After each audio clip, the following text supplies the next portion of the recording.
Hello everyone, so today's lecture is about equipotential surfaces. यानी कि जैसे कि नेम से सजेस्ट कर रहा है, ये इक्विपोटेंशियल सरफेसेस क्या होते हैं? वो सरफेसेस जिन पर कि आपका जो पोटेंशियल है वो हर एक पॉइंट पर सेम रहेगा। ओके, यानी कि उस सरफेस के हर एक पॉइंट पर आपका जो पोटेंशियल होगा वो बिल्कुल सेम रहेगा, उसे कहते हैं इक्विपोटेंशियल सरफेसेस। सो आप डेफिनेशन कैसे लिखोगे? An equipotential surface is a surface with a constant value of potential at all points on that surface। यानी कि उस सरफेस के हर एक पॉइंट पर आपकी पोटेंशियल की वैल्यू सेम रहेगी, यानी कि पोटेंशियल आपका कांस्टेंट रहेगा, यानी कि V जो है आपका वो क्या रहेगा? कांस्टेंट रहेगा। अगर हर जगह पे V कांस्टेंट रहता है सो दैट मीन्स हम क्या कह सकते हैं कि वो जो सरफेस है वो आपका क्या है? इक्विपोटेंशियल सरफेस है। सो वैसे ही पहले हम बात कर लेते हैं एक पॉइंट चार्ज की, जो कि है आपका पॉजिटिव पॉइंट चार्ज। जैसे कि देखो यहाँ पर पॉजिटिव पॉइंट चार्ज है आपका, यहाँ पर नेगेटिव पॉइंट चार्ज के बारे में हमने बना रखा है क्या? Equipotential surfaces. सबसे पहले तो आपको ये पता होगा कि इक्विपोटेंशियल सरफेसेस बनाने से पहले अगर मैं आपको ये बोलूँ कि पॉजिटिव आपका यहाँ पर है और आपका पॉजिटिव ये पॉइंट चार्ज है, तो यहाँ से क्या होता है? यहाँ से सभी को पता है कि रेडियली आउटवर्ड्स यहाँ से क्या निकलती है? Electric field lines radially outward को निकलती है, इस तरह से सभी को पता है। पॉइंट चार्ज यानी कि पॉजिटिव से रेडियली आउटवर्ड को इस तरह से क्या निकलती है? फील्ड लाइंस निकलती है। अब हमें क्या बनाना है? हमें बनाना है इसमें इक्विपोटेंशियल सरफेसेस। अब इक्विपोटेंशियल सरफेसेस जो पॉइंट चार्जेस आपके होते हैं, चाहे वो पॉजिटिव हो चाहे वो नेगेटिव हो, उसमें क्या रहते हैं? आपके कोसेंट्रिक सर्कल्स रहते हैं, यानी कि जिनका जो आपका बिल्कुल सेंटर है वो सेम रहेगा। कोसेंट्रिक सर्कल्स आपको कैसे बनाने हैं? जैसे आपने ये वाला बना दिया, यहाँ पर ये वाला आपने क्या किया? ये वाला सर्कल आपने बना दिया। तो ये क्या है? ये इस पॉजिटिव चार्ज का क्या है आपका? इसकी वजह से जो इक्विपोटेंशियल सरफेस है वो ये है।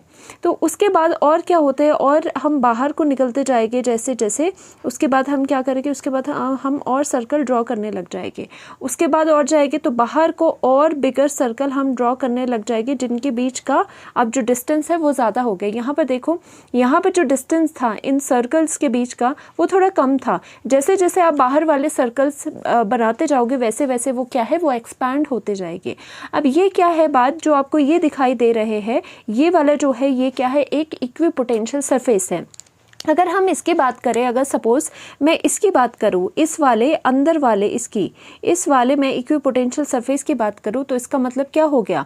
ये सरफेस ऐसा है, ये सरफेस कैसा है? जहाँ पर कि हर एक पॉइंट पे, चाहे मैं ये पॉइंट ले लूँ चाहे मैं ये वाला पॉइंट ले लूँ, दोनों जगह पर ही क्या होगा? पोटेंशियल की सेम वैल्यू होगी। तो हम बोल सकते हैं ये जो कोसेंट्रिक सर्कल्स होते हैं ये पॉइंट चार्ज के क्या होते हैं? इक्विपोटेंशियल सरफेसेस होते हैं, जहाँ पर कि आपका जो पोटेंशियल की वैल्यू है वो क्या होती है? सेम रहती है। अब आप ऐसे नहीं कह सकते कि ये वाला सर्कल एंड ये वाला सर्कल आपस में क्या है? इक्विपोटेंशियल है, वो गलत बात होगी, ऐसा आप नहीं कह सकते। इसके विद इन आप कोई भी पॉइंट देख लो, चाहे यहाँ देख लो यहाँ देख लो, आपका सेम पोटेंशियल आएगा। तो ये जो सर्कल है वो खुद ही एक क्या है? इक्विपोटेंशियल सरफेस है। और अगर ये वाला सर्कल आप देख लो, चाहे मैं पॉइंट यहाँ पर पोटेंशियल देखूँ, चाहे मैं यहाँ पर पोटेंशियल देखूँ, चाहे यहाँ देखूँ, चाहे यहाँ देखूँ, तो हमने देखा है कि यहाँ हर पॉइंट पे सरफेस के ऊपर पोटेंशियल की कोई एक फिक्स वैल्यू आ रही है। तो यानी कि ये जो है ये भी आपका खुद में ही क्या है? इक्विपोटेंशियल सरफेस है। बट ये इसके साथ इक्विपोटेंशियल नहीं है। क्यों नहीं है? क्योंकि ध्यान से देखो, जो आपका पोटेंशियल है फॉर द पॉइंट चार्ज, उसकी वैल्यू क्या होती है? 1/4 पाई एप्सिलॉन नॉट, और बीच ऊपर क्या आता है? क्यू चार्ज, यानी कि ये पॉजिटिव चार्ज आ गया। सपोज ये क्यू है, ये आपने फिक्स करा हुआ है बीच में। ओके, डिवाइड में क्या आता है? आर, यानी कि डिस्टेंस फ्रॉम द चार्ज। तो यहाँ से लेके आपका जो यहाँ तक है डिस्टेंस, देखो यहाँ से लेके यहाँ तक डिस्टेंस भी सेम है, यहाँ से लेके यहाँ तक का भी डिस्टेंस सेम है, इस यहाँ से लेके यहाँ तक का भी डिस्टेंस सेम है। सो दैट मीन्स पहले ही आपने जो चार्ज है वो आपने फिक्स रख दिया है। तो दैट मीन्स जो पोटेंशियल है वो किस पे डिपेंड कर रहा है? वो डिपेंड कर रहा है आपका डिस्टेंस पे। तो दैट मीन्स हमने देखा जो ये सर्कल है, अगर हम इस सर्कल की बात करें तो हमारा जो डिस्टेंस है from the charge to that point, वो तो दैट मीन्स आर आपका क्या रहेगा? सेम रहेगा, क्योंकि रेडियस जो होता है सर्कल में वो क्या रहता है? सबका सेम रहता है। तो इसी वजह से जो ये कोसेंट्रिक सर्कल है वो क्या है? वो खुद में इक्विपोटेंशियल सरफेस है। Due to this this r distance is same, r distance same होने की वजह से पोटेंशियल की सेम वैल्यू आती है, तो ये क्या हुए, इक्विपोटेंशियल सरफेस हुए। और वैसे ही जो ये बाहर वाला है ये खुद में ही एक क्या है, इक्विपोटेंशियल सरफेस है, क्योंकि चाहे आप पॉइंट कहीं पर भी ले लो, सेंटर से लेके इस तक का डिस्टेंस यानी कि जो आर रहेगा वो सेम रहेगा, और चार्ज तो आपका पहले ही सेम है, तो दैट मीन्स पोटेंशियल की वैल्यू आपकी सेम आती है। उसी तरह से आप क्या करोगे, अगर आपको नेगेटिव का बनाना है, नेगेटिव में आपको पता है सिर्फ डिफरेंस क्या होगा, डिफरेंस होगा फील्ड लाइंस में। आपको पता है रेडियली इन्वर्ट्स होती है, नेगेटिव चार्ज की जो इलेक्ट्रिक फील्ड लाइंस होती है वो रेडियली क्या होती है, इन्वर्ट होती है, अंदर को आती है, वो इस तरह से होती है। तो यानी कि आपकी ये इलेक्ट्रिक फील्ड लाइंस है, इसमें अगर आपको सरफेस बनाना है तो सरफेस आप कैसे बनाओगे, देखो इसमें भी सेम सरफेस बनेगा, ऐसा बन गया, और यहाँ पर क्या हो गया, यहाँ पर आप थोड़ा सा दूर चले जाओगे, हल्का सा दूर जाओगे, और जैसे ही बाहर वाले बनाने लगोगे फिर और आप क्या हो जाएगा, आपका सर्कल और ज़्यादा दूर हो जाएगा। ऐसा बिल्कुल डिट्टो सेम बनते हैं इसमें भी इक्विपोटेंशियल सरफेसेस। अब देखो ऐसा क्यों हो रहा है कि जैसे जैसे आप बाहर को आ रहे हैं वैसे वैसे इन सर्कल के बीच का जो गैप है वो आपका इंक्रीज करता रहेगा, यानी कि जो आपके सर्कल है वो थोड़ा दूर दूर पे आएगी, यानी कि गैप पे आएगी। यहाँ पर क्या था, सर्कल के बीच का डिस्टेंस कम था, यहाँ पर सर्कल के बीच का डिस्टेंस ज़्यादा है।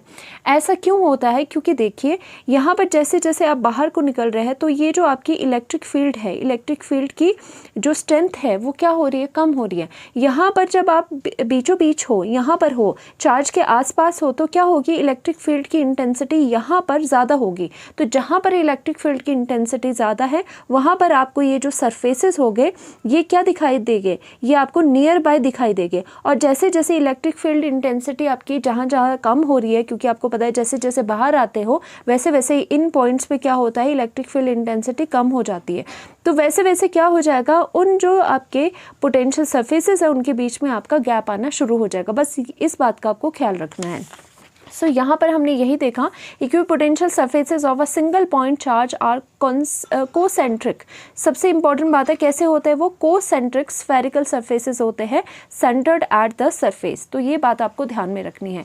फिर उसके बाद आती है बात डायपोल की, एक हम बात कर लेते हैं डायपोल की, और दूसरी बात करते हैं जब हमारे जो चार्जेस होंगे वो आइडेंटिकल होंगे, यानी कि सेम होंगे, और ये आपको एग्जाम में आ जाता है, इसके इक्विपोटेंशियल जो सरफेसेस है वो बनाने को आ जाता है। तो डायपोल के लिए आप कैसे करोगे, एंड फॉर आइडेंटिकल चार्जेस आप कैसे करोगे। देखो यहाँ पर डायपोल का मतलब क्या होता है, टू इक्वल चार्जेस। तो जैसे यहाँ पर नेगेटिव पॉजिटिव, आप पॉजिटिव नेगेटिव भी बना सकते थे, ओके। तो हम वैसे ही करते हैं, नेगेटिव यहाँ पर रखते हैं, यहाँ पर पॉजिटिव को रख देते हैं। अब यहाँ पर क्या हो जाएगा, डायपोल में आपको पता है इक्वल एंड ऑपोजिट चार्जेस होते हैं, और आपको पता है यहाँ पर अट्रैक्शन की वजह से क्या होता है, इलेक्ट्रिक फील्ड जो लाइन्स होती है, इलेक्ट्रिक फील्ड इंटेंसिटी होती है, इन दोनों के बीच में ज़्यादा होती है, रैदर इस स्पेस में या फिर इस स्पेस में, ओके। इस और इस जगह जो इलेक्ट्रिक फील्ड इंटेंसिटी है वो कम रहती है, और इन दोनों के बीच में डायपोल में इलेक्ट्रिक फील्ड इंटेंसिटी ठीक रहती है, ज़्यादा रहती है।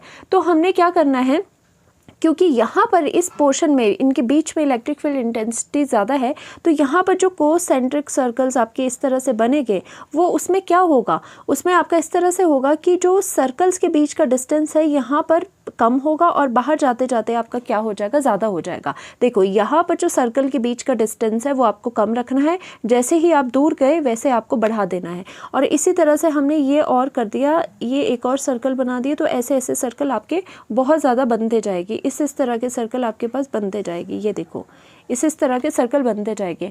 और यहाँ पर एक्चुअली क्यों हो रहा है, क्योंकि यहाँ पर जो इस पोर्शन में है इलेक्ट्रिक फील्ड वो कम होती जा रही है, तो आपके जो कोसेंट्रिक सर्कल्स है उनके बीच में भी काफ़ी आपका डिस्टेंस आ रहा है। और वैसे ही यहाँ पर पॉजिटिव के लिए भी इलेक्ट्रिक फील्ड इन दोनों के बीच में ज़्यादा होती है, तो आप क्या करोगे, यहाँ पर थोड़ा गैप कम रखोगे और बाहर को गैप उसका ज़्यादा बढ़ाओगे कोसेंट्रिक सर्कल्स का। इस तरह से आप इस तरह से बनाते चले जाओगे। ये देखो यहाँ पर आपको थोड़ा गैप कम रखना है, बाहर को गैप आपको ज़्यादा देना है। तो ये आती है आपकी ये वाली लाइंस किसकी आगे, फॉर द डायपोल के लिए ये लाइन आएगी। और दूसरा अगर हम करें फॉर द आइडेंटिकल चार्जेस, यानी कि पॉजिटिव पॉजिटिव ले लिया, आप नेगेटिव नेगेटिव भी ले सकते थे, बिकॉज ये पॉजिटिव पॉजिटिव चार्जेस है, और आपको पता है लाइक चार्जेस क्या होते हैं, रिपेल करते हैं एक दूसरे को। तो क्या होगा, दैट मीन्स इन दोनों के जो बीच में है, चाहे आप इलेक्ट्रिक फील्ड लाइंस भी निकाल के देख लीजिए, इन दोनों के सेम चार्जेस के बीच में इलेक्ट्रिक फील्ड लाइंस कम होती है, और वो कहाँ ज़्यादा होती है, वो बाहर को ज़्यादा होती है। क्योंकि अट्रैक्ट नहीं कर रहे, ये रिपेल कर रहे हैं। सो दैट मीन्स ये बहुत सही बात है कि यहाँ पर अगर बीच में इलेक्ट्रिक फील्ड इंटेंसिटी कम है तो यानी कि सर्कल्स के बीच का जो गैप होगा वो यहाँ इस साइड को ज़्यादा होगा, वहाँ को आपका कम होगा। तो यानी कि आप कैसे बना सकते हो, यहाँ पर सपोज़ ये पॉजिटिव है, ये भी आपका क्या है पॉजिटिव है, तो सिंस यहाँ पे ये दोनों रिपेल करेंगे, इलेक्ट्रिक फील्ड जो इंटेंसिटी है यहाँ पर कम होगी। तो दैट मीन्स यहाँ पर अगर कम होगी तो आपको कैसे बनाना पड़ेगा, आपको इस तरह से बनाने पड़ेगी, ये इस तरह से यहाँ पर आपको गैप कम रखना पड़ेगा और इस तरफ को गैप आपको ज़्यादा रखना पड़ेगा। इस तरह से गैप कम रखो, यहाँ पर आपको गैप ज़्यादा रखना पड़ेगा। और यहाँ पर भी क्या हो जाएगा, यहाँ पर गैप कम हो जाएगा, यहाँ पर गैप आपका ज़्यादा हो जाएगा। फिर से आपको इस तरह से बढ़ाते चले जाओ, इस तरह से फिर से आप बढ़ाते चले जाओ। ओके, यानी कि यहाँ पर आपका क्या हो जाएगा, यहाँ पर आपका ज़्यादा हो जाएगा और यहाँ से जो सर्कल है यहाँ से कम और यहाँ से उसकी जो डिस्टेंस है, उसका गैप है वो ज़्यादा हो जाएगा। तो यानी कि इस तरह से वो क्या करेगी, इस तरह से जो एट लास्ट में आपका और बड़े बड़े सर्कल्स आएंगे वो कैसे हो गए, वो पूरे नहीं होंगे। तो हमने क्या दिखा दिया, तो हमने इस तरह से उसको दिखा दिया कि यानी कि इस तरह से वो इक्विपोटेंशियल सरफेस इस तरह से आपको दिखाई देगा।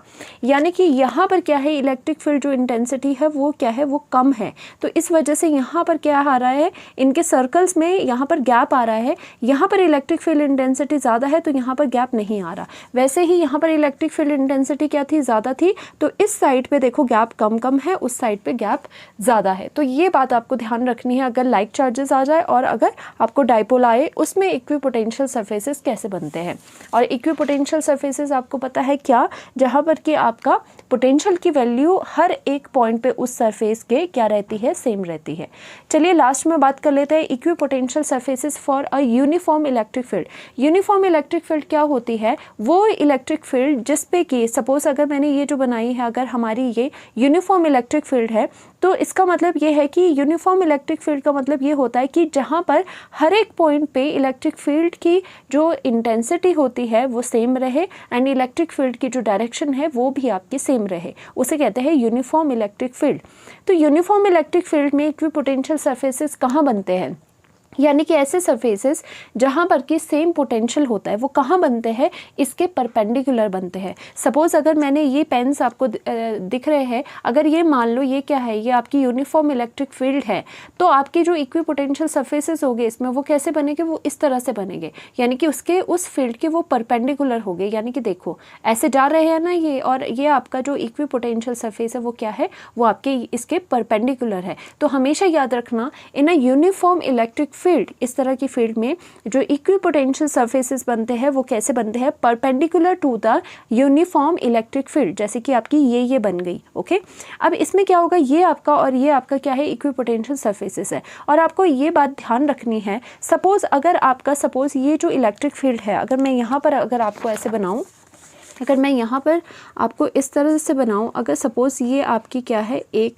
एक सरफेस है, ये आपका क्या है, ये आपका दूसरा सरफेस है, और अगर इस तरह से आपकी ये लाइंस जा रही है, इस तरह से आपकी लाइन जा रही है, ये क्या है, यूनिफॉर्म इलेक्ट्रिक फील्ड है इस तरह से, तो आप क्या करोगे यहाँ पर, अगर लेटर सपोज मैंने आपको कह दिया ये जो इलेक्ट्रिक फील्ड जा रही है, लेटर से वो कौन सी एक्सिस में जा रही है, सपोज़ ये वाली जो एक्सिस है ये जा रही है किस एक्सिस में, ये इलेक्ट्रिक फील्ड जा रही है, suppose letter suppose x axis के अलोंग ये इलेक्ट्रिक फील्ड जा रही है। तो इसका मतलब क्या होगा, जो आपके ये इक्विपोटेंशियल सरफेसेस बन रहे हैं ये कौन से आपके प्लेन में होंगे। देखो तीन तरह की एक्सिस होती है ना, एक्स, वाई और जेड। देखो एक्स, ये वाई हो गया, ये आपका जेड एक्सिस हो गया, तीनों एक्सिस परपेंडिकुलर होती है। तो नाउ ये अगर आपका एक्स एक्सिस है तो ये जो प्लेन्स आपको नज़र आ रहे हैं ये कौन से प्लेन हो गए, कौन सी एक्सिस में बने हुए प्लेन हो गए। देखो एक्स आपका यूज़ हो गया, तो दैट मीन्स उसके परपेंडिकुलर, एक्स के परपेंडिकुलर क्या है, एक्स के परपेंडिकुलर वाई एंड जेड है। सो दैट मीन्स आपका क्या हो जाएगा, ये जो प्लेन है वो क्या है, वाई जेड प्लेन में है। ये कौन सा है, वाई जेड प्लेन में आपके ये इक्विपोटेंशियल सरफेसेस है। सपोज अगर मैं ऐसे करती कि जो इलेक्ट्रिक फील्ड है वो आपकी वाई एक्सिस के अलोंग है, सपोज ये जो आपकी फील्ड जा रही है अगर वो वाई एक्सिस के अलोंग है, तो जो आपकी ये प्लेन्स है जो कि आपके क्या है, परपेंडिकुलर है इसके, तो वो कौन से प्लेन्स होने थे, इक्वी पोटेंशियल जो सरफेसेस है वो किस प्लेन में होने थे, तो ऑब्वियसली